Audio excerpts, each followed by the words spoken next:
90 seconds is too much. Just is. I can't do 90 seconds. And I can't do 90 seconds because my brain can't compute 90 seconds. But I can do 30 seconds. And I can do 30 seconds forever. As we navigate our day-to-day, it's hard to see that because so often our day-to-day lacks clarity. So what can we do about it?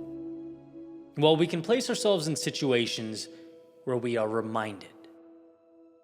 One of them I've talked about before, being the cold plunge. Immersing yourself in cold water. Well, sure, there are health benefits, some of which are debated and disputed, but I certainly notice value in that department. But to me, that's not the biggest value add, not even close. To me, it's simply the daily reminder that I can do hard things, that it's who I am. We need to reestablish that consistently. Confidence is earned. And I know in my life, I must earn it repeatedly. And when I'm immersed in the cold and shivering, there's always a point in my mind, however brief, that I'm thinking, I want out now. The other day, I was at this point, looked at my watch, 90 seconds left. And that day, in that moment, it felt like an eternity, just too much. And those of you who are endurance athletes, for example, you know that when your body's operating at max capacity, you're suffering, you're exhausted, 90 seconds is truly a lifetime. When you look at it like that, it's too much discomfort for a minute and a half. Your heart starts beating, your mind starts worrying, right? And so what do we do about it? Well, we look at it a little differently, because from a different angle, you can skip it. You can do 30 seconds. The brain can grasp and digest 30 seconds. You can do anything for 30 seconds. Okay, so you start counting. All of a sudden, 30 gone. Now what? Well, you just did 30. You see how quick that went? Do another 30. Okay, done. Just like that. Now what? 30 more. But this is the last 30. You don't even feel anything on the last 30, right? Come on, adrenaline's going. You can feel the finish line. This is free time. This is a gift. This is cruise control. And now, done. You didn't have to do 90 seconds. You only had to do 3 by 30. And anyone saying, come on, man, that's the same thing. Yeah, it's the same when you're not under duress. But it's a miracle when you are. So why is running life? Why is cold plunging life? Why is putting your body through stress or difficulty life? Because you remember that life is taking big, difficult, seemingly complex things and breaking them down into manageable tasks. That is life. The pieces are always manageable.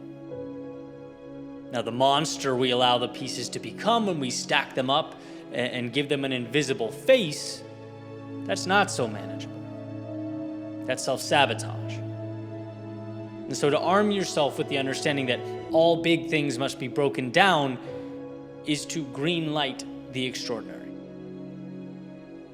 On day 1 in 2014, a YouTube channel with 0 subscribers, growing to help over 100,000 people a day, that's a 90-second cold plunge. That's unfathomable, unthinkable, impossible.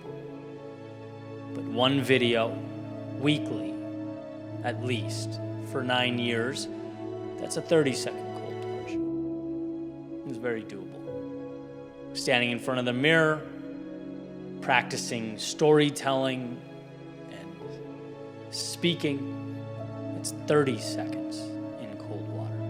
Reaching out to others to learn, to get better, 30 seconds in cold water. It's like you look back and you see that you endured that 90-second plunge simply by breaking it down. That's all growth is. That's all evolution is. Finding the smallest piece possible and making it actionable. And then watching that transform, multiply, compound over time. In one of my favorite books, Unbroken by Laura Hillenbrand, this reminder comes through beautifully. Louis Zamperini, an American prisoner of war in Japanese internment camps during World War II, he basically experiences unimaginable hell and suffering. He watches his friends die, he's beaten, he's starved, he comes close to death himself. And at the end, when he's rescued, and I'm paraphrasing, but I remember this part incredibly vividly, he's asked if he could do that again, and he states he'd rather die. Because turning around and viewing it holistically like that is too much. It's unfathomable. That pain is bigger than one can even comprehend. But taking something like that, day by day, step by step, he did the unthinkable. He survived.